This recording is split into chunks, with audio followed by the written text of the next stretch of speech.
Bo, bo, bo, bo, bo, bo, bo, bo, bo, bo, Brandon. bo. Brandon. You're supposed to go. No, This that's is how good. the Beatles That make was good, music. Yeah. So speaking of the Beatles, We were watching. Well, we've watched collectively 3/3 of Get Back. Just well, I guess it would be. neither of us have seen. I guess it would be 3/6 though, because you've watched a third. I've watched 2/3. Yeah. But I was saying we've watched 3/3 of it. Just we haven't seen the last third, and Yeah. I haven't seen the second third. Yeah. So Get Back documentary about the Beatles making Let It Be. Yeah. Well, yes. Yeah. Although it's not even supposed to be for that. It's supposed to be It was supposed to be for something just else. like a live in studio album recording. So I guess it technically is Let It Be, but they didn't really know that. Yeah. But then also what I didn't know is that there's another record after Let It Be that was recorded like the next month. Mm-hmm. Because this is like, it was recorded in January of 1969. And then like the record following that, which I don't know what that one is. I forget. Is it Abbey Road? Yes, it's Abbey Road. Yeah, there you go. That was recorded like in the end of January. Like some of it was recorded at these sessions, and some of it was recorded in like February. Well, because it's funny because every time they would start playing something, you'd hear the song. Well, or like they'd start figuring out a song. I'd be like, wait, which album is that from? Because they would play old stuff too. Yeah. And at least because again, I've only seen the first part, but I would like look up and then like there were definitely a couple things that they did, and I was like, I don't think that's from this album, and it was from Abbey Road. So it's like, yeah, they hung on to that one. Yeah, but I mean, they went back to like the beginning because they were playing like the Quarrymen songs. Yeah. Quarrymen. Yeah, playing some skiffle. It's not a skiffle band. What a group. The one thing I liked that I saw, I was telling you off mic, off pod, whatever, 20 seconds ago, that Questlove must have watched it because he was like live tweeting it yesterday or whatever. But the one thing he really praised about it was like, this is it. This is what it's like. This is what it's like in the studio. Yeah. Is you sit around and you like play somebody else's song and you play your old songs and you jam on this thing, and then all of a sudden you come up with an idea, or like out of that comes up with another idea or something, or like somebody's off sitting in the corner figuring something out while you guys are shooting the shit about something else, and then that becomes Let It Be. You know what I mean? Like, yeah. That's he just was really excited because he was like, all these movies and TV shows where they're in a recording studio, it just makes it seem like it's magic. It's this magic thing, and I forget the analogy he made was like, Prince looks at a candy wrapper and all of a sudden writes a song in A minor about a Hershey's Kiss, and that becomes the song Kiss or something. I don't know, by Prince. I was like, I didn't get the reference, but I do, but it's stupid. But you know what I mean? But that's the way that they make it seem. And especially in like biopics and stuff. Like if you've seen, what's the Queen one? Bohemian Rhapsody. Like that's so, first of all, that movie's bad, but I have not seen it. It's not great. It's real cheesy. And then, but it's because like the three remaining members were executive producing and whatever. Well, the two remaining members are producing. Is it two or is it three? There's two. George is dead.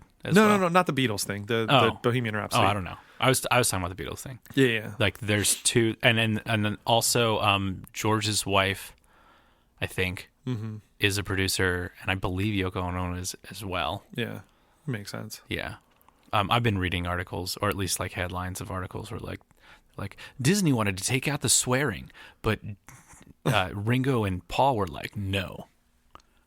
Yeah, it's like, okay, probably cool. It's like, no, like just let it be. Yeah. Anyways, this is episode 49 of the Two Tunes podcast, where we talk about two tunes. Yeah, and other stuff. I was listening to old episodes where we don't introduce ourselves. Yeah, you say that a lot. Yeah, I do. Because I'm always about a month I did behind. introduce. We sang our names. I know, we did. Each other's names, not our own. Yeah. So yeah, go watch that documentary. I will. It's I will good. continue watching. I'll probably watch this. Well, I don't know if I have time. It's long. I had to watch the first. I didn't realize the first part was so long. It's like long. 2.5 hours. Like just the first part. It's kind of boring, but it's kind of like, well, this is how it is. Yeah. And it's good because of that. Like you I was riveted the whole time. I Yeah. just I just couldn't. I didn't have the time to sit and watch it for like a whole installment. So that's because why like the first thing is like but 2.5, and the second one is like a little bit shorter, and the third one's a little bit shorter. Yeah. But they're all each episode is over 2 hours long. Yeah. Would they have 60 hours? I think of footage. 150, I think. Oh, was it that much? Wow. It was a lot of stuff. Okay. But I mean, it makes sense because they were just rolling all Yeah. day, Yeah. every day. At least I've seen the first part. But which is some like of a the week. things are just weird. Like, why is the shot just of his mouth and the microphone? Like, was that like who made that choice? Yeah. Or was it like a wider shot, and then just like, I really would just want to tighten in on. I think they were just this. trying to be artistic with it because again they're shooting. They're shooting for a movie. Yeah, but also that they were shooting so many hours a day. Yeah. And it's just these four guys sitting in a very tight like Well, configuration. you only saw them at the one place. Well, 'cause that's in the thing, In yeah. the second episode, they move. Because it's funny because all the like pictures and different things and memes and stuff I've seen for the most part are from From the first one. no, from the second one are actually, they? like where Yeah. they're in like the proper studio and stuff. Yeah. Because I kept thinking I was like, when are they building the studio? And it's like, oh, they're not. Oh, they're getting there. They're gonna figure that out. Yeah. Oh, but I'm thinking anyway. Back to my point of like why the tight on the mouth on the mic. I think it's just because they were shooting for like 8, 9, 10 hours a day. And they're At just some like- point, you just like, I don't know, let's do this. Yeah. Like we got all these wides, we got a bunch of close ups. Let's go like real close up. Let's get it just on them. Yeah. Whatever. I don't know. And it also seems like it's like reality TV. But they didn't get the point where it's like you're supposed to make you don't play to the camera, Right. Because you can see that they're like John is playing to the camera. Sometimes I think a lot of the time he's playing to the camera when he's I actually think that's talking. just how they are though too, because like it's funny, like you see a lot of stuff with them early on when it was Beatlemania, Yeah. like in like the it's early 60s, which is so funny, like 64, yeah, and this is 69, and Yeah, it's yeah. like they're their band was very, very short. yeah, but not even that, but just the fact of like how much they grew up in those 5 years too, And also all of these, I think the oldest member at this point is 29. yeah, It's 29 years old, because George and it's was the like end of their career. 13 or whatever when he joined like the Quarrymen or Yeah, something. yeah. Like It he says was that at the really beginning. young. Yeah. But anyway, so when you see them in those like early interviews and stuff, and like they're always just like cracking jokes and like little one-liners because and they're whatever. kids. But it's like they're still like that. Yes, And I don't necessarily think that they're always playing to the camera. John definitely is sometimes. Yes. He's very much like the Jim Halpert. Like he knows when the camera's on him and he's like, making a thing or whatever. But like even when they're just sitting around just talking about like whatever, Paul will like throw in these one-liners and John will throw in these one-liners and yeah. and I don't think it's for the camera. I think that's just It's just who genuinely they how are. they are. Yeah. Yeah. I did see a clip of I guess in maybe part 2 or 3 when they're like in the studio thing and like it looks like John pulls a joint out of his I pocket was and just he about like to puts say it that. back and then he does realize he's on camera. He's like, oh wait, I can't do this. We're on camera. Yeah. Yes, that was what I was about to mention. Yeah. Just like, yep. There you go. But it's very, very cool. And to me, like I want to watch it more than once oh yeah. because I already know that I've missed something. Did you ever see I think it's Martin Scorsese did a very long George Harrison documentary. Have you ever seen that? I have not, but like I want to say it's like 4 hours or you know, something. like one thing's going to lead you down a path of like that thing. And right now, like this Beatles documentary is leading me down. Like, I want to know more about these people. Like I read a biography of John Lennon and being like, oh, he's a fucking douchebag. But then just watching this, it's like, okay, I want to know what's like really going on because Yoko is like his security blanket. Yeah. And it's just like, it's kind of weird, but it's like, okay. And then like the dynamic between John and Paul is like, Paul's like the leader, kind of at this point. Well, he has that moment where he's like, I don't want to be the leader, but like, but nobody else. But no one else is stepping up here, so like I got to keep making these decisions and whatever, and yeah. The part where, spoiler alert, I guess, where break up. where George just like leaves. He's like, I'm just gonna go. A lot of people were like, or that I like in message boards that I'm a part of, were just like, what? When did? Why? Like, why did that happen? I mean, like, you can see it. So I will admit that when I was watching I guess when I was watching it in the third time that I was watching it, so like I had to watch part one over 3 different viewings, just because like I just didn't have time to sit down for 2.5 hours to watch it at each time. When I was watching it for the third time, I think like I was getting like somebody was sending me memes and like I was texting with people and whatever. So like I wasn't totally paying attention the way that I should. Yeah. And I like looked up and it was the part where like they show George's diary from the day, and he was like left the Beatles. He was like went to Twickenham, had lunch, left the Beatles or something. Yeah, it's like it's very short like that. And I was like, hang on a second, I missed something in like those 2 minutes that I wasn't paying attention. And then I ended up rewinding about 10 minutes maybe. And this is obviously the documentarian, you know, Peter Jackson, whatever, putting this together, but they keep splicing all these parts together where it's like just Paul doing something, just John doing something, just John and Paul, just John and Paul, just John and Paul, just John and Paul, like in different configurations. And then like Ringo's just kind of hanging out, and then you kind of see George like looking at John and Paul of like, okay, why am I here? So they keep doing that because it is building this tension of like, boy, those two guys just seem to be doing everything. And then all of a sudden George is like, well, there is a moment where it's like George is like, just tell me what to play and I'll play it. Oh, because he's getting on him about the Get Back thing. Yeah, too, and and then Paul kind of came off as a dick too, because he was like, wow, there's some like great lead players that are just like standing there and then they just like don't do anything, and then they just play that one note and it's so amazing or whatever, and it's like, cool. I'm George Harrison, and you're going to tell me just to play one note. Great. Okay. Thanks.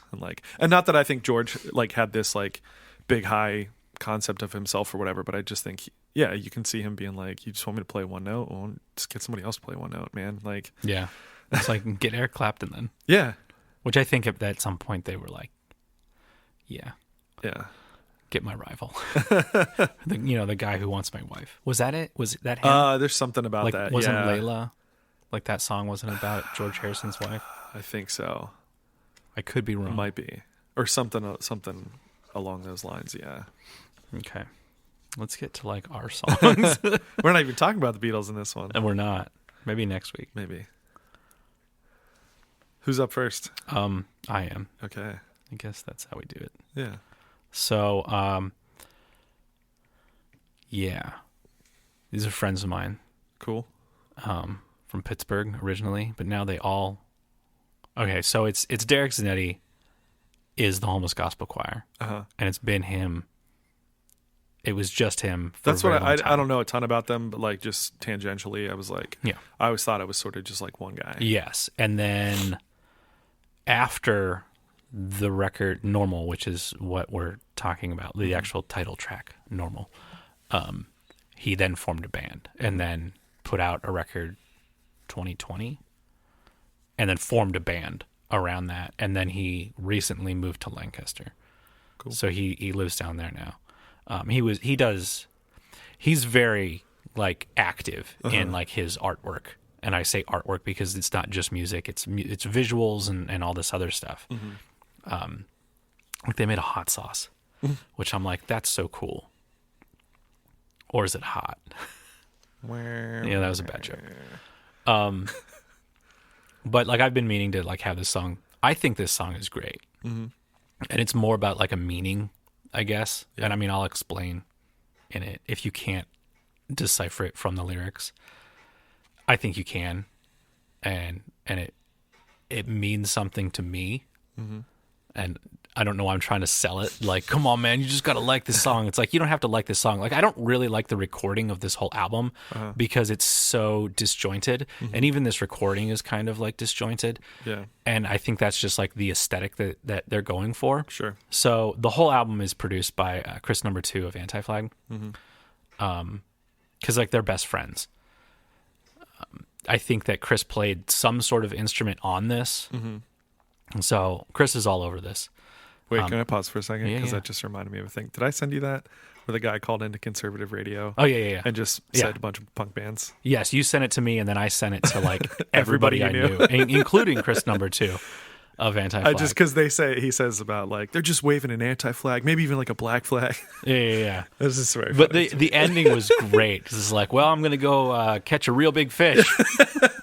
Or the one is like, man, it's just like a fallout, boy. Or every time you blink, 182 kids just like vanish.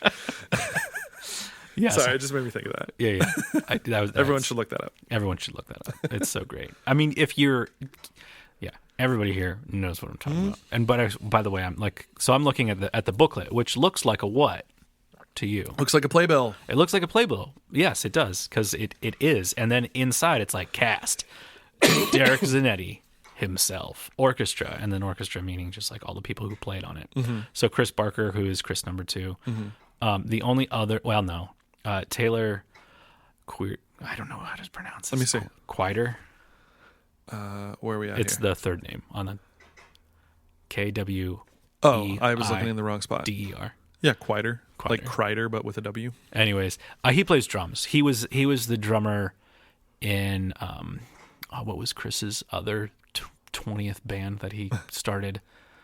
Crap, I can't. White Wives. Okay. That was the band that he.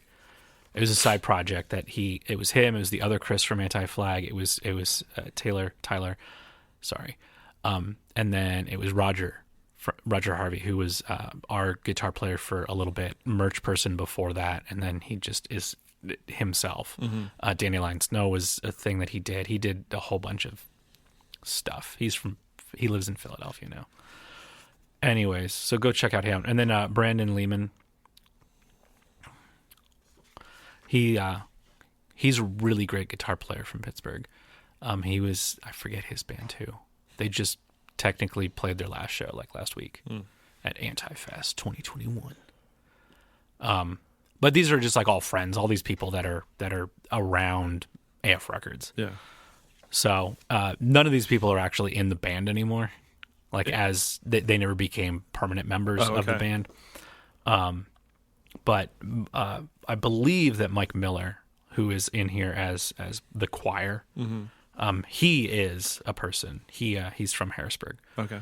So he is in the band now, I believe, if I'm remembering people correctly. And then I don't know anybody else in this band, but it's an actual band now. It's not just Derek.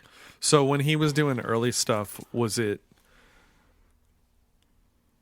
like early recordings? Was it a full band that he would just hire in, or was it just like he would play all the things, or was it more acoustic-y or whatever? Earlier records. Before this, it's him and an acoustic guitar. Okay. That's it.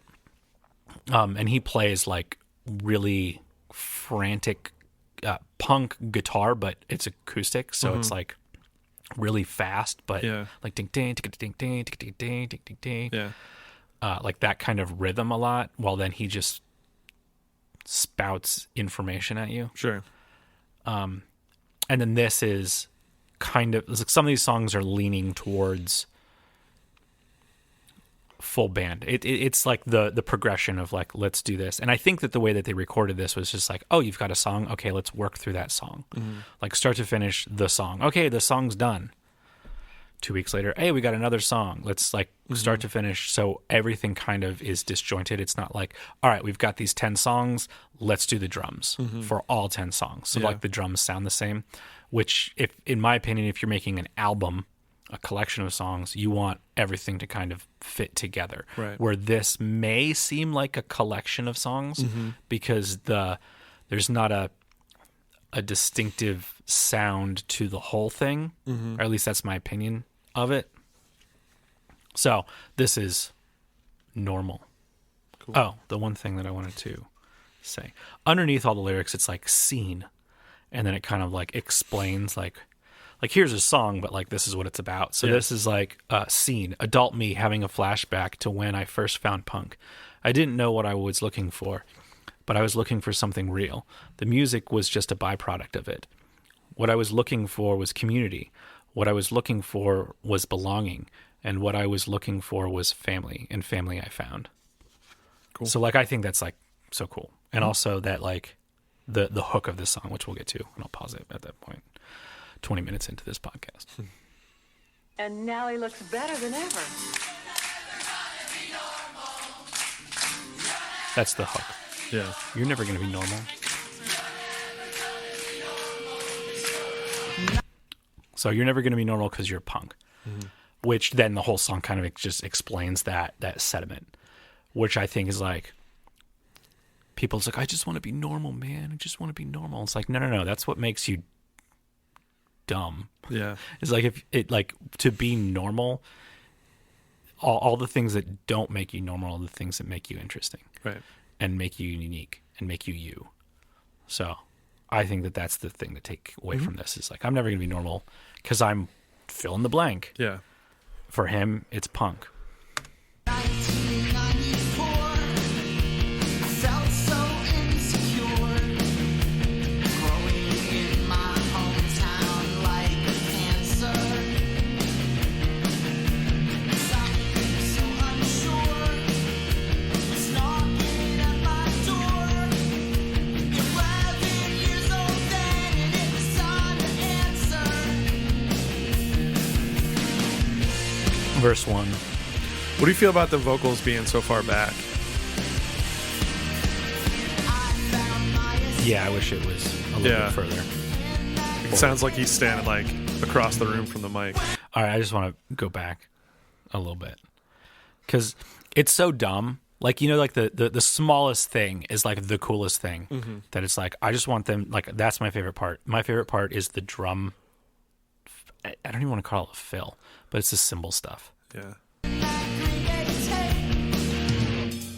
That just Yeah. just that. That's the best part of this whole song. Besides like the whole of it. Yeah. But like this tiniest bit is just that. That's awesome. But they've like established the scene, established his feelings. And this is like verse 1, verse 2. Yeah. You could kind of consider it that lyrically because we haven't really got into the choruses. Like, you're never gonna be normal.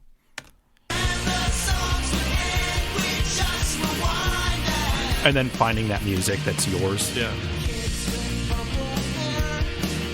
So, because I haven't heard anything else other than this song. Yeah. And this didn't totally grab me. And I think part of it is because it sounds like just generic punk song. Okay. But now I'm wondering if that's more on purpose. Do you know what I mean? Like, he's talking about being a punk and like talking about it history, like his history with it and different stuff. And so maybe it is just like, I'm just gonna write like a pretty straightforward, like by the numbers punk song. Maybe. I think a lot of his songs And like, are there's nothing similar to that. wrong with that. You know what I mean? Like, but I think that's maybe part of what didn't grab me because there wasn't anything like super unique about it. Not that it's a bad song. Do you know what I mean? I don't know. Yeah. Kind of. Like it's a very good punk song. Yeah. I think it's the hit off of this record. Yeah. And maybe Like, that's part of it too. Like it sounds like a hit song in a way. Yeah. And again, like drawing inspiration, he mentions Green Day and tapes and like different stuff and like whatever. Like, yeah. It kind of reminds me, Right. it fits into that like, I don't know, the tape stop. Yeah. I think it's super cool. It talks about the music, right? Where my favorite later Weezer song, which is My Heart Songs. Okay. The whole song is just like spouting off like music. Like, and then when he discovered Nirvana and then how he decided to like create his own music and then get on David Geffen's record label and stuff like that. Like, that song is just like so cool because it's kind of the idea of this podcast is like, let's share music with each other. Yeah. That whole song is just like, and sorry, That's right. I don't even know if anyone can hear that. I don't know. So like, this is where my musical tastes were, from here to here to here to here to here to here to here to here to here. And the way that Weezer song does it is like really interesting because like you have to like pick the references, you have to know the references, right? Like they don't actually say it's this song by this artist. Right. It's like that cat named Stevens. And it's like, you got to know who that is to understand that line. Yeah. But in this, that's like, you know, it's like I was playing my Green Day tape and like, you know, when the song was over, I just rewind it because like, loved that song. I just want to listen to it over and over and over again. Yeah. Because, and also putting it into a time where it's just like, oh yeah, it was on tape. You had a tape. He collects tapes as well, like still currently. Yeah. He's one of those guys who's collecting tapes. I think this is actually probably out on tape somewhere. Probably. That just your explanation of that reminded me. Do you know the song "Tamara Is a Punk" by the Queers? No. It's not exactly the same, but he's basically just talking about this. He likes this girl Tamara, and she's a punk. He's trying to impress her, and he's like listing off all these bands that he knows and has played with and different stuff. And it just kind of reminded me of that. But he's like, I've seen Black Flag, I've seen the Germs, and I've jammed with Gigi too. Even open up for the Ramones, something. But he just keeps like making all these references of like bands that he knows or like has listened to or whatever. And she's like, but she's a punk, and she doesn't. Like, she's trying to impress her. She doesn't care. She's punk. Yeah. I wish she was my girl, but like whatever. There's a Jimmy Eat World song.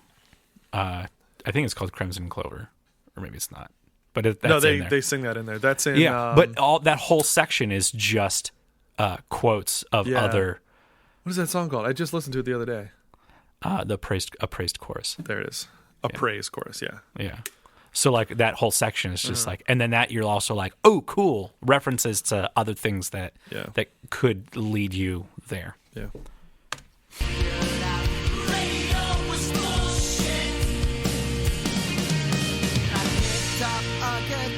This is like, and played it with my heart.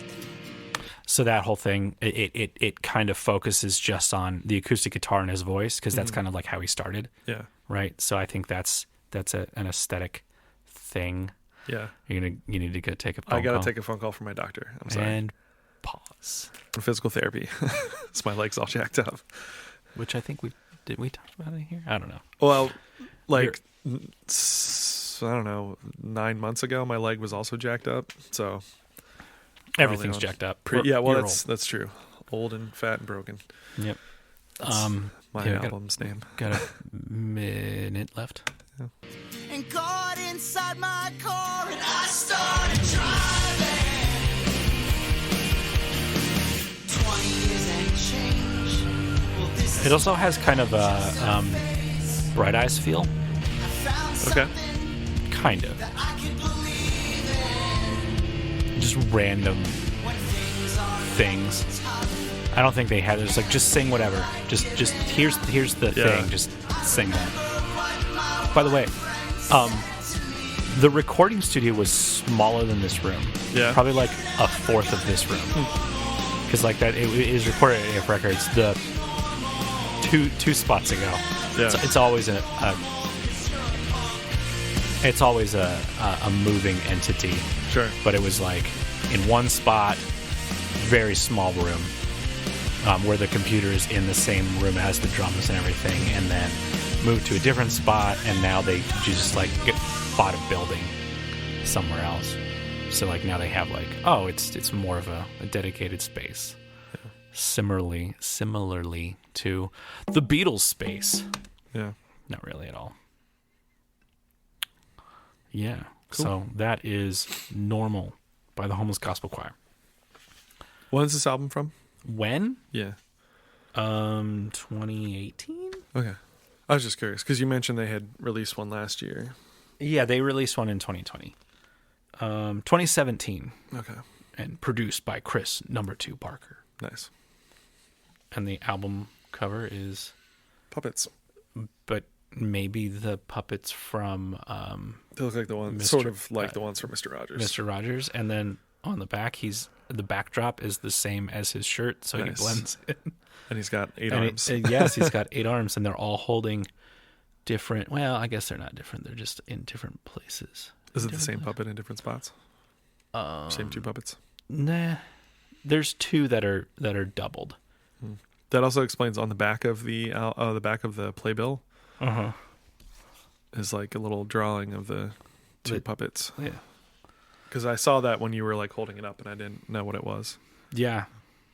And then it's like, he's got thank yous in there, and then it's like, listen to these bands, and then like, Oh, love it. yeah, and then it's like, read Howard Zinn, People's History of the United States of America, and then reread it until you're angry enough to do something about it. Okay. I've heard that's a good book.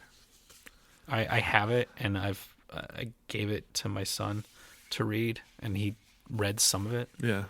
I don't know exactly how much he got, but like when he gave it back to me, it was wrecked. Yeah. It was a brand new book when I gave Yeah. it to him. It was just like, yeah, don't give. I don't loan out books or music anymore because I've gotten They just get wrecked. both back. Yeah. All right. And not from teenage boys, but like from adult friends of mine. Yeah. Are we taking a pause? Nah. We're just going to keep going? All we do is pause for 1 second and pretend like we've taken like a big pause anyway. Well, we pause, but like the people at home are just like... Never hear pause, yeah. So never hear a pause. Let's power through. Power through. Okay. So, happy Hanukkah. Probably, I think Hanukkah is now over at this point as people are hearing this. So it'll just be this over. This is the first Tuesday of December. Yeah. And as of the recording, it is the first full day of Hanukkah. So would that be 1, 2, 3, 7? This is just ended yesterday. Okay. So happy belated Hanukkah.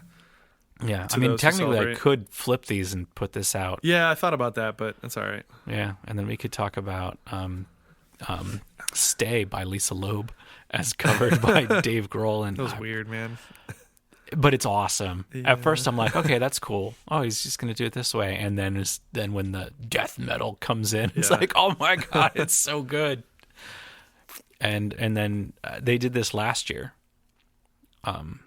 The same people, Dave Grohl and I forget what the guy's name is. He like produced Adele, I think. Oh.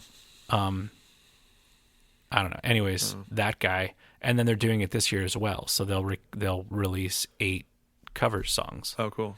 So I don't know what today's cover song is going to be. And they're all by like Jewish artists. Oh, okay. So I know that like he does one a night. Yeah. Oh, cool. 8 cool, crazy nights of covers from him and nice. That other guy. And the first was Lisa Loeb's "Stay."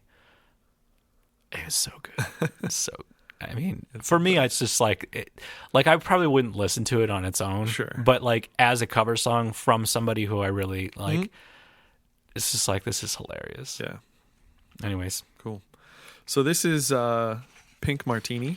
Were you aware of these guys before? I was not. But then I'm like, wait, are we doing a Christmas episode or holiday? Well, you were all into spooky season the whole month of October. I was like, let's do some holiday tunes, man. I thought about that, and then like, wait, but the next episode I'll do a couple.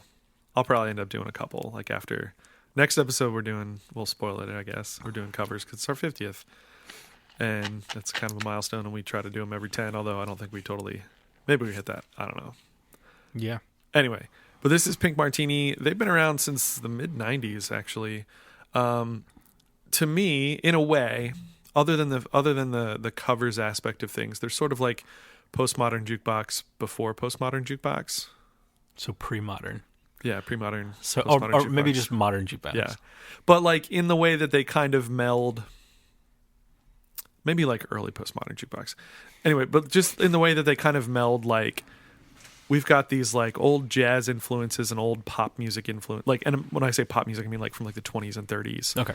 Pop music, and then like, which is also jazz and some other stuff, and then also like a little bit of classical things. It just kind of like we're doing that thing before, and then obviously postmodern jukebox did it, but just with covers.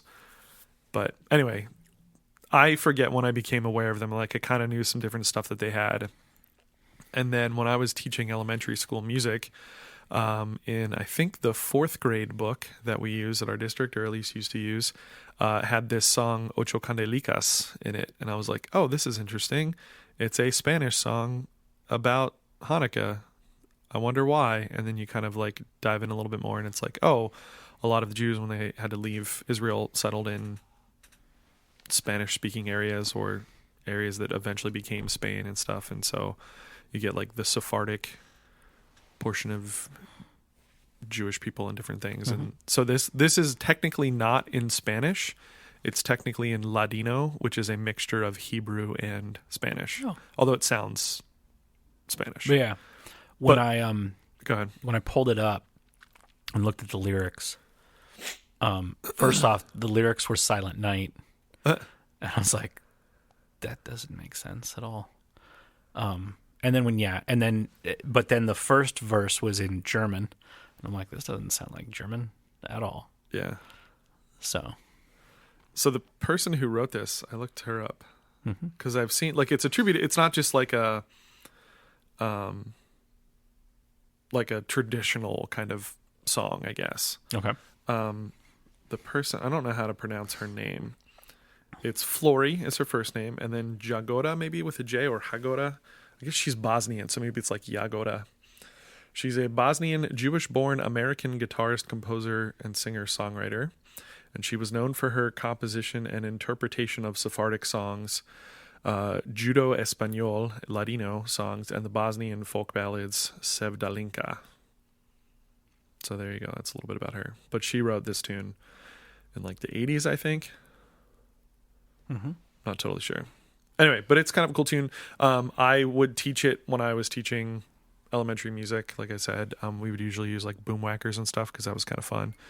And then they got to like sing in a different language, and we would learn how to count. And we would talk about like if I had any students that spoke Spanish, we would say, how do you count from 1 to 8 in Spanish? Or if they didn't know, I would just teach them that. And then we would look at or talk about these words and how it's like real close. Because again, it's not strictly Spanish. It's like a mixture of Hebrew and Spanish. So. Gotcha. Cool. You want to play a little bit? A little bit. It's like maybe 2 minutes and 17 seconds. And this is off their holiday album, Joy of the World, from 2010.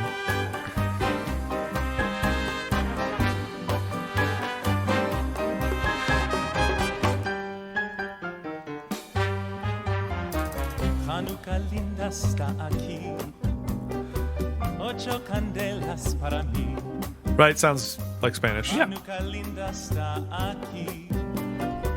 Ocho candelas para mí. Oh, una candelica, dos candelicas, tres candelicas, cuatro candelicas, ocho candelicas, seis candelicas, siete candelicas, ocho candelas para mí. So can you pause a second?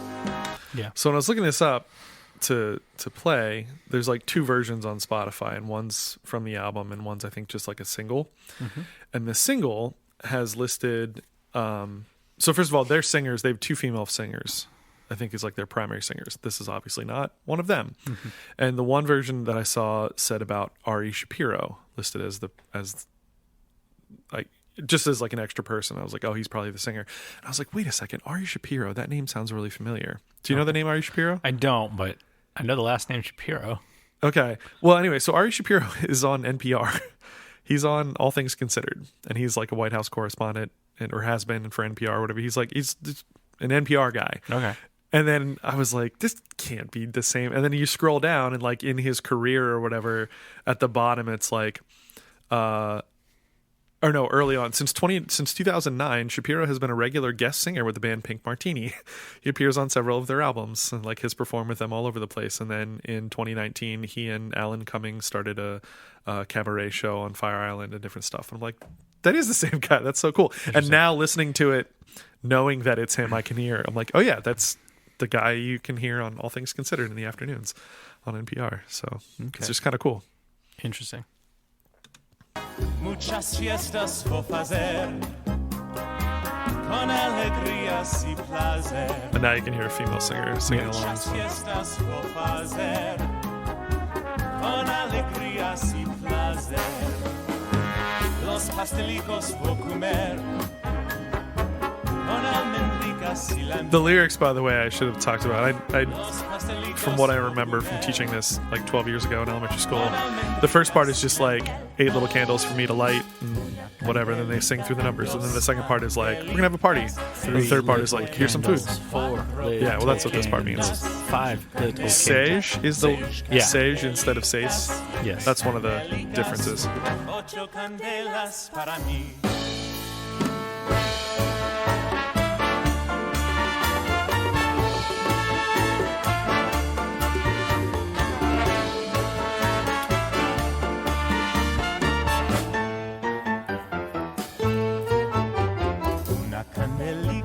I like this album too. I'm not huge into like holiday music. I like when people do different takes on stuff. Yeah. And so like the way that they do most of the things on their holiday album is kind of cool. Ocho candelas para mí. Yeah, it's just kind of fun. It is fun. Fun. Yeah, Until your daddy takes your T-Bird away. cool. That's fun. If you only go fun, he doesn't have enough reason to take the take T it. He's for like, one more of those. Yeah. It's gone. Now I want to like look up Thunderbird, the car. Cool. Because whatever. All right, man. Cool. Or humans, peoples. Thanks for listening, folks. Yeah. Find us on the social media things. Facebook. Tunes Podcast on Instagram, on Facebook. Discord. Yes, please join the Discord. Have some discourse awesome. on the Discord. Is it awesome? Actually, it's kind of cool. It is. I like when people engage on there. Oh my God. I never do. I just like reading stuff. You need to, because so Christian, he posted something which, like, if you're in the Discord, you won't realize the absurdity of it. He texted me on Tuesday of last week, and it's like, you need to put up the thing now, because I am always late putting up, because I have like there's a thread for each episode, and I don't, it's not like on the top of my to-do list, right? Just like the Facebook thing went up yesterday, Sunday, or 2 weeks ago or something like that. Yeah, it's really bad. But he's like, and I'm like, all right, it's up, and he's like, all right, I'm pulling over. These are in text messages, and I'm like, why are you pulling over, dude? Be safe. And then he's like, it's gonna sound so dumb. And then he posted a thing about last week's or 2 weeks ago episode, with time dilations. And you guys can go to the Discord and figure out what he said. And then I'm like, you know what? You're kind of right. It does. Yeah. Yeah. So yeah, that's what goes on in the Discord. And you can make friends there and share music with other people. Yeah. Because we want you to share music, not just our music, but what do you like? Share it with people. All right. Cool. We're done. Okay, bye. Bye.